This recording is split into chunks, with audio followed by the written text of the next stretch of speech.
সে cinema বানাবে, সে এই করবে সেই করবে, মানে তার কথাবার্তা আমি বুঝে উঠতে পারতেছিলাম না। নতুন বিয়ে ভাই, আমি কেমনে বুঝবো?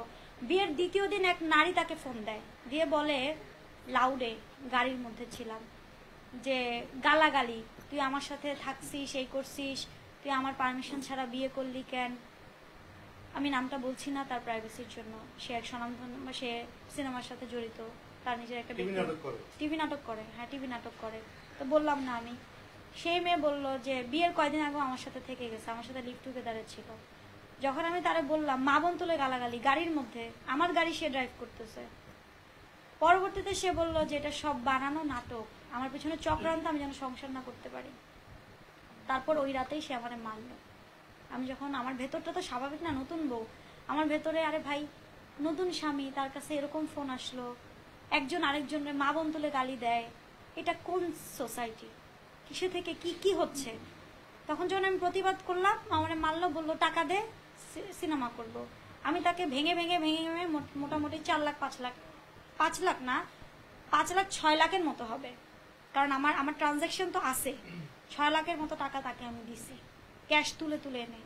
ইভেন আমার গোল্ড, আমার হাতের ব্রেসলেট অ্যান্ড আরও কিছু, এগুলো বিক্রি করেও, মানে ইনস্ট্যান্ট টাকা চাইছে। ওই দিন ছিল ফ্রাইডেতে তো ব্যাংক খোলা থাকে না, এবং বুথে 2 লাখ টাকার বেশি উঠানো যায় না, তার টাকা লাগবে। আমি গোল্ড বেচেও তাকে টাকা দিছি, এটার প্রমাণও আছে যে তার টাকা লাগবে, তো না সে নাটক বানাবে, ডিরেক্টরকে অ্যাডভান্স করবে। ডিরেক্টরটা হচ্ছে মেহেদি নামেরই কেউ একজন, আমি আপনাদেরকে দেখাবো ডিরেক্টরটাকে। আচ্ছা, তো যখন এই যে সিচুয়েশন দেখলাম, মানলো, তো তখন সে একদিন, তার পরের দিনই টাকাগুলো নিয়ে চিল্লাচিল্লি করে সে বাসা থেকে বাইরে হয়ে গেল, মাইরাটেরা বাইরে হয়ে গেল, জামা কাপড় নিয়ে, 2-3টা জামা কাপড় নিয়ে বের হয়ে গেল। তো একটা মানুষ বের হয়ে গেছে, তো আমি কান্নাকাটি করতেছি, রত্নাপুর কাছে ফোন করে, তখন হেলেনা পারে ফোনে পাই না, মেসেজে পাই না, উনি হজে গেছিল সম্ভবত, কোথাও পাচ্ছি না তাকে, কারণ ওর তো গার্ডিয়ান একমাত্র হেলেনা পাই, বিয়ের সময় ছিল। আর কাকে বলবো? তাইব ভাইকে জানাই, সবাইকে জানাই, সবাই ওকে বোঝানোর চেষ্টা করে, ওকে ফোনে পায় না। পরবর্তীতে 3-4 দিন পরে সে বাসায় ফেরত আসবে, আমাকে ফোন করে, যে ফোন কলটা আপনারা শুনছেন, রেকর্ডটা আমার ভ্যানিটির উপরে।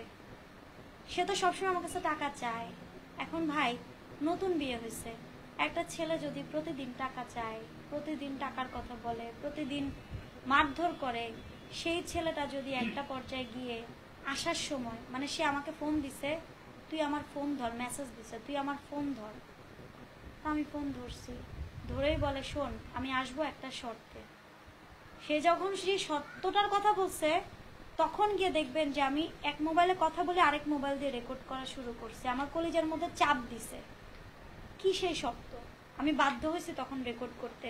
ভাই, রেকর্ড করা আমার কাজ না, আমার কাজ সংসার করা, কিন্তু আমি রেকর্ডটা কখন করছি?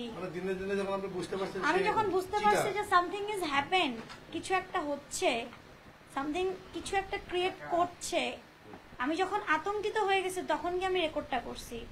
এবং ওই রেকর্ডে স্পষ্ট করে সে বলছে, আমাকে একটা সিনেমা বানানোর টাকা দিবি, কোরআন ছুঁয়ে শপথ কর।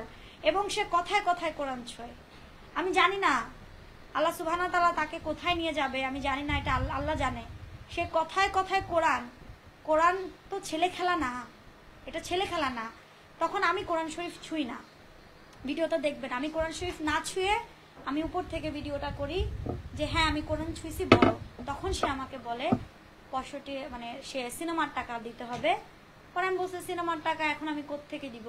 ওই রেকর্ডটা আমি আপনাদেরকে দিয়ে দিব, আপনারা শুনেন রাসেল মিয়া কি বলছে, সেটা তো আপনাদের কাছে আছে। কিন্তু ওই যে রেকর্ডটা, ওই রেকর্ডটা কেন করলাম? এবং সে আসলো, আসার 2 দিন পরে আবার সে টাকা নিয়ে আবার মেরে আবার চলে গেল।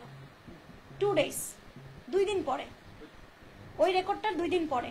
আমি যে রেকর্ডটা করে রাখছি সেটা তো আর সে জানতো না, রেকর্ডটা করে রাখছি সেটা সে জানতো না, বিকজ সে আইফোনের ডিটেলস হয়তো জানে না, আর যেহেতু এটা আমার স্ক্রিন ফেস লক, সে জানে না। তো আমি কি করেছি,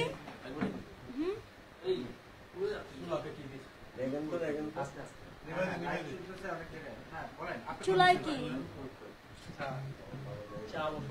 তো পরবর্তীতে কি হয়েছে আপনারা শুনেন যে আমি বাসায় নামাজ পড়তেছি, ওই যে 2 দিন পরে